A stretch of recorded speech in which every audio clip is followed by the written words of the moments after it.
Bienvenue Stop Invest, la chaîne des tops d'investissement. Ici, on parle essentiellement d'entreprises de qualité. Alors, il y a quelques mois, j'ai partagé, ici même pas quelques mois, il y a quelques semaines, j'ai partagé ici une note d'analyse sectorielle sur le secteur, le segment de l'habillement, donc vente au détail slash vêtements, habillement, voilà. Donc, c'est une note ici qu'on a partagée dans la top newsletter et c'est essentiellement gratuit. Ça vous permet d'avoir une idée générale ici par rapport aux entreprises qui pourraient exercer dans ce secteur d'activité-là. Qu'est-ce qui se passe en date d'aujourd'hui? Est-ce qu'il faut être prudent, optimiste, pessimiste? Selon moi, bien sûr, ok, parce que vous pouvez avoir votre propre avis ici. Et très souvent, comme je l'ai dit, je partage toujours des notes d'analyse sectorielle dans la top newsletter et c'est essentiellement gratuit. Ok, donc, pour celle-ci, je vais la mettre ici dans les free notes parce qu'en fait, dans la top newsletter, si vous ne l'avez pas reçue, celle que je vais tantôt, la note qu'on va tantôt ici, je dirais analyser, commenter, on va le dire comme ça, vous pourrez uniquement la voir ici dans les free notes et c'est également gratuit. Ok, donc ça ne va pas rester éternellement là parce que j'aurais tendance à les supprimer également. Tout ce qui concerne ici le secteur de l'habillement, qu'est-ce qu'on a à dire par rapport à celui-ci en date d'aujourd'hui? Alors, la révision des prévisions à la baisse se poursuit. Les attentes étaient trop élevées au début de l'année car de nombreux fabricants de vêtements ont vu la demande se dégrader au cours des 2 derniers mois. Consommation discrétionnaire oblige. Columbia Sportswear a récemment réduit ses prévisions de bénéfices pour l'année 2023 pour la 2e fois cette année. Donc, en effet, la société a réduit ses perspectives de bénéfices opérationnels de 15%. Canada Goose, une entreprise que j'aime bien, qui fait des produits de qualité. Et je pense également, certains la connaissent en Europe. C'est une très belle entreprise. Canada Goose a également revu à la baisse ses estimations en septembre car la société a dû faire face à des coûts supplémentaires liés à la publicité et à son programme d'expansion de magasins. Donc, elle est en période difficile. Elle est en train de dépenser de l'argent pour augmenter le nombre de magasins, d'accord, et faire beaucoup de publicité autour. Déjà, les produits de Canada Goose, c'est aux alentours, en moyenne, ici, le ticket moyen aux alentours de 500 à 800 dollars, d'accord, pour le moins cher, généralement. Et c'est également une compagnie qui était à peu près, on pourrait dire, monoproduit, donc essentiellement des doudounes, voilà, pour l'hiver, oui. Tous les produits qui concernent, tout ce qui est autour pour qui concernait l'hiver ici, il y a... C'est à peu près le marché sur lequel était... c'est à peu près des doudounes de luxe, on va le dire comme ça. C'est qualitatif, c'est très qualitatif, sérieusement. Et si vous avez déjà mis un Canada Goose ici, vous savez qu'avec Canada Goose, on n'a pas froid. Ok, mais ça coûte à peu près 1000 dollars et plus. Et les prix augmentent. Je pense qu'on en a déjà parlé précédemment. Je pense que j'en ai fait une vidéo où j'étais à peu près optimiste ici. Mais il ne faut pas oublier que ça reste de la consommation discrétionnaire. Ok, c'est le genre de produit qu'on n'a pas tendance à regarder. Le genre de choses qu'on n'achète pas en période difficile. D'accord. Donc, Oxford Industries a communiqué pour son 3e trimestre des estimations de chiffre d'affaires et des résultats inférieurs aux attentes du consensus. La direction a noté que le consommateur est devenu plus prudent compte tenu de l'environnement macroéconomique difficile. Oxford Industries, je ne pense pas que... Est-ce que vous connaissez cette compagnie? Je ne pense pas. Donc, vous pouvez voir ici, c'est pas une mauvaise entreprise. Hein? C'est pas une mauvaise entreprise. C'est une entreprise pour le secteur, pour le business dans lequel elle opère ici, le secteur d'activité dans lequel elle opère ici, elle est assez bien gérée. Et vous pouvez constater ici qu'elle a tendance à avoir de bons résultats. On peut également voir ici Oxford Industries, c'est à peu près ces marques-ci, Tommy Banana, blablabla, et tout ça. Donc, ok, maintenant, je ne sais pas quel est le ticket moyen ici. Mais en tout cas, vous remarquez, ce sont des produits à peu près pour l'été, ce genre de choses-là. D'accord? Très colorés. Ok? Mais voilà. Ça reste ici des vêtements. Donc, on revient ici sur notre analyse sectorielle, secteur de l'habillement. Alors, par rapport aux données récentes, des données récentes de Fiserv Spend Trend, d'accord, qui recueille des données auprès de 4 millions de commerces aux États-Unis ont montré une baisse de la demande pour de nombreux types de vêtements en septembre. Pour quelqu'un de très malin, il va faire ça. Copier, recherche. OK? Et vous avez l'information, le Spend Trend ici de Fiserv vous donnera une idée sur le segment de vente au détail / vêtements. Très important si vous voulez investir dans le secteur de vente au détail. Voilà des datas. C'est gratuit. C'est posé là. OK? Donc, je vous ai toujours dit que le segment au détail, de vente au détail, c'est l'un des segments les plus complexes. Ne voyez pas ça comme ça parce que quand vous faites du business, le B2C, c'est vraiment compliqué. Parce que le consommateur individuel a tendance à changer d'avis très rapidement. Ça peut également être un effet de mode, etc. Comme moi, je l'ai toujours dit sur Crocs, je pense toujours que c'est un effet de mode. OK, excusez-moi, mais je suis prudent par rapport à ça.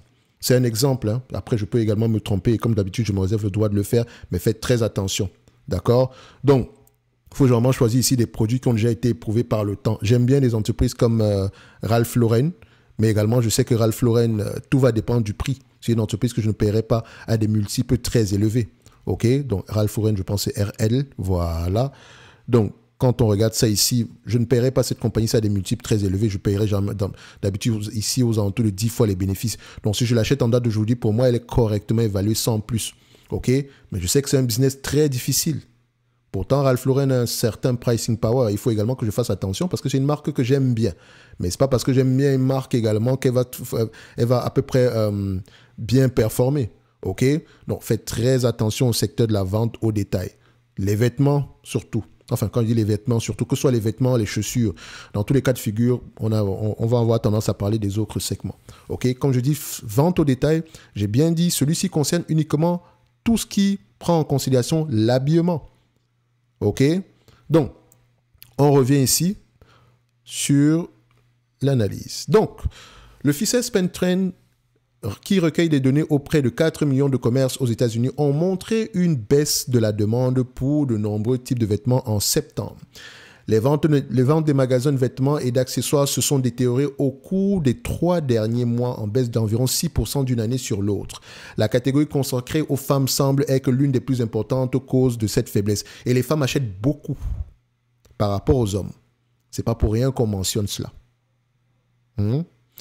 La catégorie consacrée aux marques de luxe a baissé de 14% en glissement annuel au cours des derniers mois. Le marché du luxe aux États-Unis mérite d'être surveillé, car ce secteur a généralement tendance à mieux résister en période de ralentissement économique.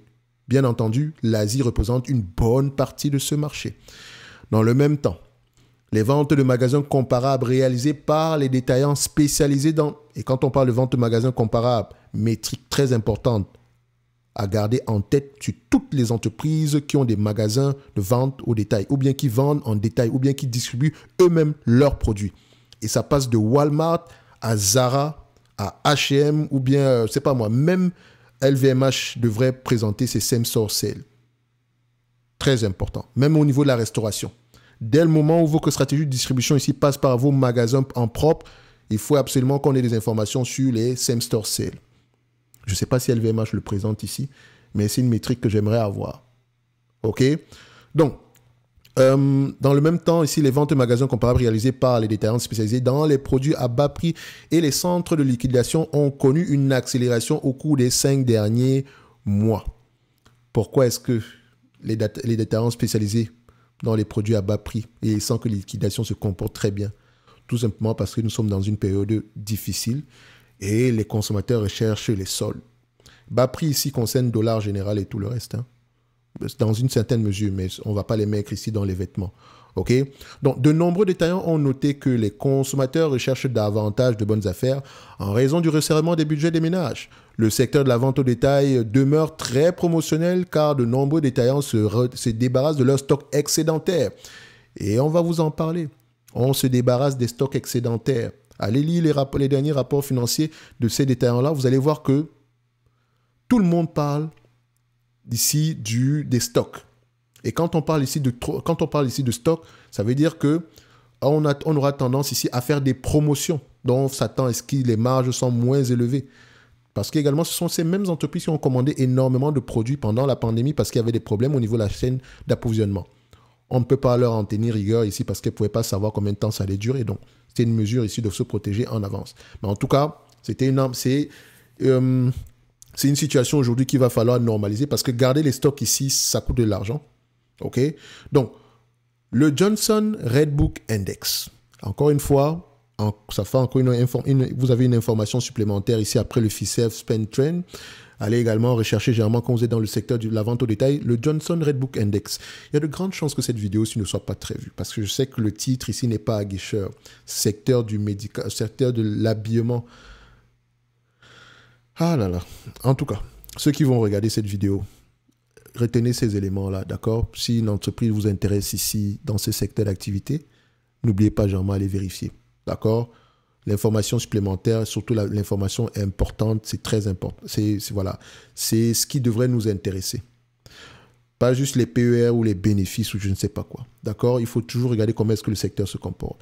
Donc, on a le Johnson Redbook Index, un indicateur réputé qui fournit des estimations avancées des tendances des ventes au détail, a montré un certain ralentissement des ventes hebdomadaires en septembre par rapport au mois d'août. Septembre, là, c'était hier, hein? Donc, c'est de plus en plus compliqué. Et généralement, la fin d'année, généralement, c'est une bonne période pour ces entreprises-là. Mais maintenant, on verra comment ça va se passer cette fin d'année. Donc, les dépenses en matière d'habillement sont à la traîne par rapport à d'autres secteurs de l'univers de la consommation discrétionnaire. The Buckle, qui est une entreprise ici, qui est une enseigne ici de vêtements, est l'une des rares enseignes à fournir des données mensuelles sur les ventes. Elle a déclaré que les revenus de ces magasins comparables pour août et septembre ont chuté de 5 à 11%. Et je ne vous mentionne pas ces entreprises parce que ce sont des entreprises exceptionnelles. Moi, je vous ai dit que la vente au détail ici, les vendeurs de vêtements, moi, je préfère rester à l'écart. Je ne suis pas la meilleure personne. Je ne suis pas... c'est pas chez moi qu'il va falloir chercher ce genre d'informations-là, tout simplement parce que je me suis déjà fait brûler plusieurs fois ici. Donc, je suis devenu à peu près... C'est un secteur qui ne m'intéresse plus. D'accord? J'ai appris de mes leçons et je passe à autre chose. Donc, vous voyez que The Buckle ici a tendance à être sous-évalué, 10 fois les bénéfices, mais je vous dirais que voilà, je ne payerai pas plus que ça sur un business pareil. Et encore, ça va dépendre du type de produit qu'on vend ici. Et si on a la capacité de pouvoir maintenir ces prix-là, est-ce qu'on a un pricing power? OK? Parce que ça peut également être un effet de mode. Et très souvent, je préfère rester très, très loin de ces entités. Je préfère encore investir sur ceux qui vont, des entreprises comme UPS ou bien FedEx qui vont avoir tendance à livrer les produits achetés en ligne de ces entreprises, de ces entités. D'accord? Ça me permet également d'avoir un pied dans la vente au détail sans toutefois être pleinement investi sur le segment de vente au détail, sur le segment de vendeur de vente de vêtements. OK? So, ça c'est The Buckle. Si ça vous intéresse, allez-y, regardez. Alors, et la dette, il faut privilégier des entreprises qui ne sont pas très endettées. Donc, on revient ici. Elle a déclaré que en août et en septembre, les ventes de ces magasins comparables ont chuté de 5 à 11% par rapport à l'année précédente, respectivement. Maintenant, on va parler de l'acquisition de Capri. Et comme je dis ici, Capri, c'est tout ce qui concerne Michael Kors, Stuart Weitzman, je pense bien, et également Versace. C'est une entreprise que je possédais avant. Notamment quand ils ont fait l'acquisition ici, avant il s'appelait Michael Kors, je suis arrivé au très mauvais moment ici, quand il a fait l'acquisition de Versace, et également Michael Kors était à la mode, et Michael Kors, je suis arrivé sur Michael Kors parce que j'ai commencé par Fossil qui vend des montres, Fossil qui vendait avant tout des montres de marque Michael Kors, vu que la marque Michael Kors se comportait très très bien, Fossil également se comportait très très bien. Donc je suis rentré en pleine hype. D'accord? Et je peux dire que sur Capri, c'était pas très compliqué, mais sur Fossil, ça a été très difficile. Donc, c'est également pour ça que je sais que le segment de la vente au détail, en tout cas pour les vendeurs de vêtements, ça ne me réussit pas trop bien. OK? Donc, je préfère rester très très loin de ce secteur-là. Donc, Capri a accepté d'être racheté par Tapestry. Tapestry, c'est Coach et d'autres marques également ici, pour un montant de $57 par action en cash. Les opérations valorisent la société à environ 8,5 milliards de dollars. La fusion potentielle réunit de nombreuses marques de luxe. Et quand on met luxe ici, c'est vraiment entre parenthèses. Parce que Coach, Kate Spade, Jimmy Choo, Versace, Michael Kors, Stuart Weitzman, je ne sais pas, peut-être que je ne suis pas comment on appelle ça, je ne dirais pas fanatique. Je ne suis pas un amateur de marques de luxe ici, mais pour moi, Coach, Kate Spade, Jimmy Choo, Michael Kors, ce n'est pas du luxe. C'est du premium, mais voilà. Je dirais que c'est du Zara premium encore ici, OK? Mais voilà, luxe, est-ce que je pourrais les comparer à Gucci? Si on me présente un Gucci et un Michael Kors pour le même prix, je vais prendre Gucci. Vous voyez? Donc, il y a de fortes chances. Versace a peut-être une connotation plus luxe, selon moi. Mais voilà, c'est du luxe situé à un certain niveau. On va le dire comme ça. Et il n'y a pas de luxe abordable. Donc, je ne sais pas comment est-ce qu'on arrive à appeler ça luxe, mais voilà. Elles se définissent comme étant des produits de luxe. Le marché les appelle également, les considère également comme des marques de luxe. Moi, perso, non. En tout cas, selon moi, non. D'accord? Donc, la nouvelle société générera un chiffre d'affaires d'au moins 12 milliards de dollars et Tapestry s'attend à ce que l'opération génère des synergies à hauteur de 200 millions de dollars. Le financement de l'opération semble également assuré, donc Tapestry pourrait tirer son épingle du jeu à long terme car la société n'a payé que 10 fois les bénéfices estimés par le consensus pour 2023. Donc, elle a acheté Capri à un prix à la casse, hein, en réalité. OK? Donc, si j'avais été un actionnaire de Capri ici, j'aurais racheté des actions directement de Tapestry. Donc, dès le moment où on me donne mon 56 $ ici, je rachète directement ces actions-ci et je continue parce que je pense également que Tapestry est sous-évalué. Enfin, quantitativement, ce n'est pas une entité que je vais avoir tendance à garder à long terme. Donc, comme on peut le voir ici, Tapestry également, c'est 10 fois les bénéfices. OK? Et quand on met 10 fois les bénéfices, restons même au niveau de la moyenne ici, je pense qu'on est sous-évalué ici. D'accord? En séchant à 10 fois les bénéfices, il faut aller vérifier le niveau d'endettement ici. Et cette entreprise a une dette assez gérable. OK? Dans tous les cas de figure, je pense qu'au prix actuel, on ne surpaye pas pour le Tapestry. OK? Est-ce que c'est un business qui va m'intéresser? Encore une fois, non. Donc, on va conclure ici. Quelles sont les perspectives pour 2023? L'industrie de l'habillement est confrontée à plusieurs facteurs défavorables, mais aussi à quelques facteurs favorables. La reprise du remboursement des prêts étudiants aux États-Unis devrait peser sur le secteur de la consommation discrétionnaire, notamment les secteurs de l'habillement. Et oui, les jeunes consomment énormément de vêtements.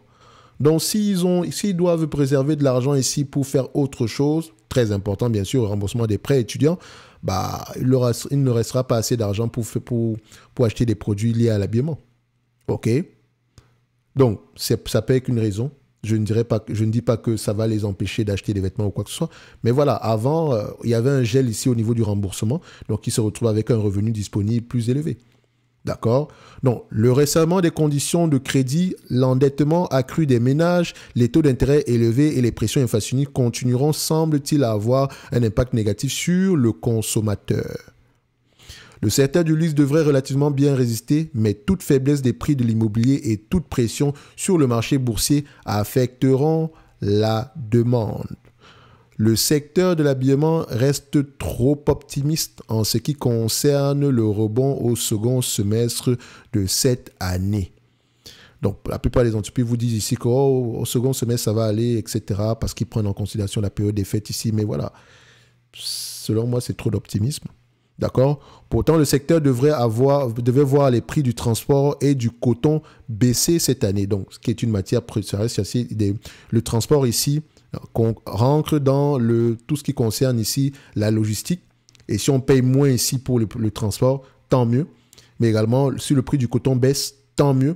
Donc, en outre, les revenus disponibles se sont améliorés et le marché de l'emploi semble assez favorable. Ce sont les éléments favorables en date d'aujourd'hui. Donc, pour le moment, c'est vraiment du 50-50. OK? C'est vraiment du 50-50. Donc, pour moi, je pense qu'en date d'aujourd'hui, si le secteur de l'habillement vous intéresse, n'oubliez pas que ce n'est pas un secteur sur lequel on paye des multiples élevés. Vous allez vous dire, ah ouais, 10 fois les bénéfices, c'est sous-évalué. 10 fois les bénéfices, je vous dire, en période actuelle, c'est correctement évalué. Et privilégier les entreprises ici qui sont très peu endettées. Donc, qui ont la capacité de souffrir. Également, qui ont un certain pricing power. OK? Et toutes n'ont pas un pricing power. En tout cas, ceci n'est que mon avis pour ce secteur-là. En tout cas, le lien pour le service Top Premium ici, pas le service, excusez-moi, je parlais ici de la Top Newsletter. Donc, la Top Newsletter ici, le lien est dans la description de la vidéo. Et si vous vous abonnez à la Top Newsletter, vous recevrez uniquement les nouvelles. Si vous voulez recevoir à peu près ce document-ci, celui qui concerne l'habillement ainsi que le secteur ici qu'on a précédemment mentionné, l'analyse sectorielle qu'on a fait avant cette vidéo-ci, vous pouvez les avoir ici au niveau des free notes. OK? Donc, tout ceci, c'est gratuit, free note, tout est là. D'accord? Ça vous intéresse, allez-y. Sinon, en passant également, vous avez le combo 4 formations, le combo des formations ici, qui prend en considération maîtriser les rates, comment analyser un rapport financier, comment analyser une banque ici. OK? Tout ceci dans cet élément-ci à ce prix, ok? Donc, sans compter tout le reste, hein, top demande, top premium, top analyse. De toute façon, je vous ai mis les informations ici. Vous pouvez aller voir ça vous-même, ok? Donc, les liens sont dans la description. Le lien est dans la description de la vidéo parce que c'est un seul lien. Et on se donne rendez-vous sur la prochaine vidéo. Un like, un abonnement. Après, de toute façon, si vous regardez une vidéo, si ça vous plaît, vous vous abonnez. Si ça ne vous est pas plu non plus, on ne s'abonne pas et on passe à autre chose, ok? Ça ne sert à rien de vous le rappeler, n'est-ce pas? Allez, bye.